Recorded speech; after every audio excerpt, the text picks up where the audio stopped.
बाप की चड्डी फटी पड़ी हुई है और बेटा बोले आई एम किंग। क्या हो क्या रहा है भारत के नौजवानों को, मैं ज़रा उनसे बात करने के लिए 2 मिनट के लिए आया हूँ। थोड़ी सी अगर उनसे बात हो जाती है, अगर उनकी बात समझ में आती है तो इस वीडियो को लाइक शेयर जरूर करके जाइएगा।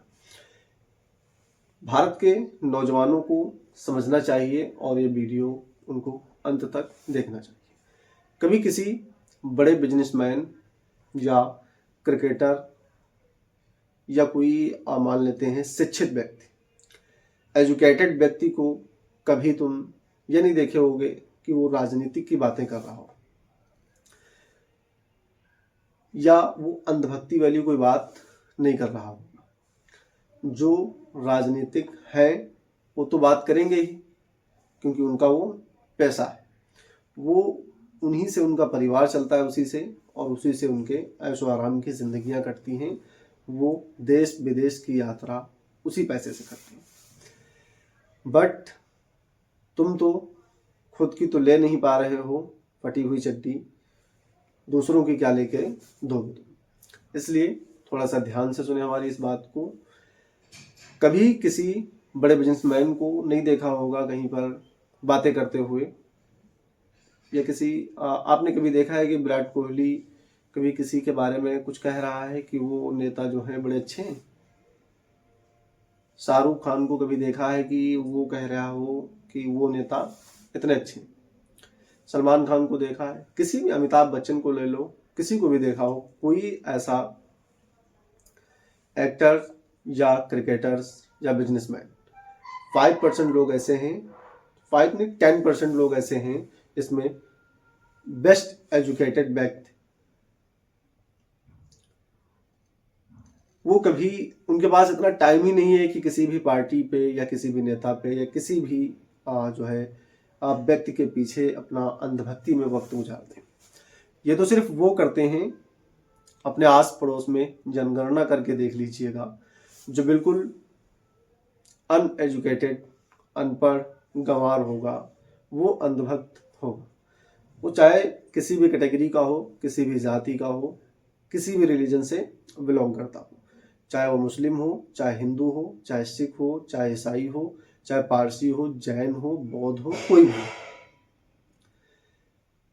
अनएजुकेट होगा, वो अंधभक्ति का 100% उसके पास डिग्रियां होंगी, और वो ऐसा अंधभक्त होगा कि सिर्फ बीजेपी वालों की अच्छाइयां उसकी नज़र में आएंगी, कांग्रेस की अच्छाइयां ही नज़र में आएंगी, सपा की अच्छाइयां ही उसको नज़र आएंगी, बसपा की अच्छाइयां ही नज़र आएंगी।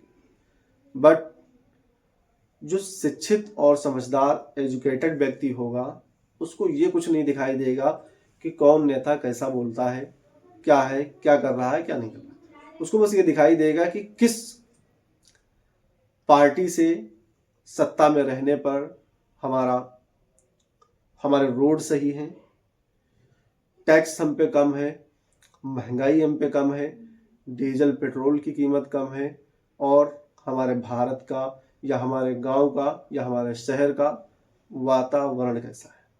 इम्पोर्टेंट बात एटमॉस्फेयर पे करते हैं, वातावरण। अगर वातावरण तुम्हारा नहीं सही है, फैक्ट्रियों से टैक्स लिया जाता है, आस पड़ोस के भट्ठे, नालियाँ, गटर्स या नदियाँ, उनकी साफ सफाई नहीं हो रही है, तो तुम्हारे दिमाग में कचरा भरा हुआ है, इसलिए तुम्हारी समझ में नहीं आता है। तुम्हारी समझ में सिर्फ इतना आता है कि आज किसी नए शहर का नाम चेंज कर दिया गया, उस शहर का नाम ये था, आज उसका ये रख दिया गया। कभी ये नहीं समझ में आता है कि तुम बीमार पड़ सकते हो, तुम्हारे जिस्म को नोचा जा रहा है, तुम्हारी अकल को नोचा जा रहा है, तुम्हारे बच्चों को दिमाग से अपाहिज बनाया जा रहा है। 5 किलो राशन 2000 रुपीज़ से तुम समझ रहे हो कि हमारे मसीहा हैं। ऐसा अपने दिमाग से ये भिखमंगी वाली गलतफहमियां हटा दो दिमाग से। जब 2000 नहीं मिलते थे तब भी तुम अपना वैसे ही काम चला रहे हो, और 2000 तुमको मिल रहे हैं तब भी तुम्हारा वो काम चल रहा है। बट ध्यान रखिएगा, किसी पे अपनी जिंदगी को डिपेंड मत करिएगा। तुम किसी पे अगर जिंदगी अपनी डिपेंड करते हो तो तुमसे बड़ा दिमाग से अपाहिज कोई नहीं निकलेगा। तुम अपाहिज हो चुके हो अपने अपने दिमाग से, तुम्हारे बच्चे भी आएंगे, वो भी अपाहिज ही होंगे ब्रेन से। इसलिए अपनी अकल को खोलिए और कुछ ऐसे कामों में अपना टाइम व्यतीत कीजिए जो इनसे दूर ही रहना हो। बस अगर बात करनी है तो टैक्स, महंगाई, गैस, जो भी तुम्हारे खाने पीने की सामग्रियां हैं, तुम्हारे चलने जाने आने की सामग्रियां हैं, उनमें जो तुम्हारे दैनिक जीवन में तुम्हारे कम पैसे में ज़्यादा बेहतर चीज़ें मिल सकें, हॉस्पिटल्स, एजुकेशंस, इस तरीके से इन पे बात करिएगा। ये मत बात करिएगा कि आज उस शहर का नाम चेंज कर दिया गया है, 5 रेपिस्ट को वहाँ से अदालत से छुड़वा करके उनको जश्न मनाया जाता है 15 अगस्त को, और उनके गलों में माला डाली जा रही हैं। निर्भया रेप केस में जो रेपिस्ट थे उनको निकाल करके 15 अगस्त को उनके गले में माला डाल करके उनको संबोधित किया गया था। फिर इसके बाद अभी उन्नाव में हाल ही में घटना हुई, उसमें देखा होगा कि रेपिस्ट को कोर्ट से क्या मिल गई, बेल मिल गई। फिर हालांकि पूरे घर वालों ने, उनके फैमिली ने और लोगों ने, आम जनता जो एजुकेटेड समझदार व्यक्ति थे, उन्होंने आवाज उठाई। इस भारत के अंदर आवाज उठाने की हिम्मत ही नहीं किसी के अंदर थी। निर्भया जब कांड हुआ था रेप का, तो उस टाइम पे गवर्नमेंट बीजेपी की नहीं थी, थोड़ा सा समझें, बीजेपी की गवर्नमेंट नहीं थी। उस टाइम पे बीजेपी वालों ने बहुत कुछ हंगामा किया और जब तक रेपिस्ट जेल में नहीं चले गए तब तक उनको हंगामा करते रहे, इधर उधर बनाते रहे कि इनको जेल जाना चाहिए, फांसी होनी चाहिए, जेल जाना चाहिए, फांसी होना चाहिए। किस लिए कर रहे थे? क्योंकि उस टाइम पे बीजेपी की गवर्नमेंट नहीं थी। अभी उन्नाव में हाल ही में रेप केस हुआ है, उसमें बीजेपी वालों को पता नहीं क्या हो गया, उस रेप पीड़िता को, विक्टिम को न्याय दिला रहे थे या अपोजिट पार्टी को हरा रहे थे, उसके सहारे से कुछ वोट खींचना चाहते थे या उस विक्टिम को जो है न्याय दिलाने की कोशिश कर रहे थे। अगर न्याय दिलाने की कोशिश करते तो अभी उन्नाव के अंदर एक घटना हुई, उस घटना में उसके फैमिली वालों को मार दिया गया, गवाह देने लोग जो जा रहे थे कोर्ट, उनको गाड़ी से उड़ा दिया गया, ट्रक से उड़ा दिया गया, और फिर उसके बाद विक्टिम और विक्टिम की माँ पूरे देश में चिल्ला रही थी कि मुझे न्याय नहीं मिल रहा, न्याय नहीं।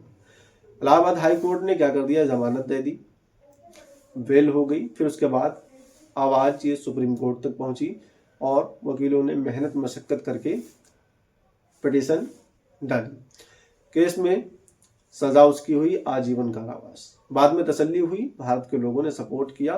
तो इस तरीके का माहौल भारत के अंदर बना हुआ है। ना तो वस्तुओं की महंगाई देखी जा रही है जो हमारे लिए यूज होती हैं, बट ये देखा जा रहा है कि बीजेपी के कारनामे मुस्लिमों के लिए कहाँ पर गड्ढे खोदे जा रहे हैं। बस इसी में अगर टाइम अपना वेस्ट करोगे तो जिंदगी तुम तो अपनी बिता चुके हो, बच्चों की लाइफ को क्यों, उनके ब्रेन को क्यों अपाहिज किया जा रहा है। ब्रेन वॉश करिए और थोड़ा सा समझने की कोशिश करें, अपने काम से काम रखिएगा, पढ़ने पे ज्यादा ध्यान दीजिएगा। एक लाइन हमेशा याद रखिएगा, अंबेडकर की लाइन है, शिक्षा एक शेरनी का दूध है, शिक्षा एक शेरनी का दूध है, इसे जितना जो पिएगा उतना दहाड़ेगा। इसलिए अपने बच्चों को पढ़ाएं और उनको दहाड़ने की अनुमति दें, बल्कि दंगाई उपद्रवियों की अनुमति ना दें। उनको किसी चीज पे डिपेंड ना होने दें कि तुम इस पे निर्भर हो गए हो, अगले महीने किस्त आ जाएगी, अगले महीने 5 किलो राशन तुमको मिल जाएगा। ध्यान रखिएगा, ये बात कुछ लोगों को बुरी भी लगेगी, ठीक है। जो जिसके मन में हो कमेंट में जरूर हमको बताइएगा आपकी राय इस वीडियो पे क्या है। मैं BWC वाला, आप देख रहे हैं BWC वाला ऑफिशियल, और इसको सब्सक्राइब जरूर करें। मिलता हूं नेक्स्ट वीडियो में, पढ़ाई जरूर करते रहें। All the best.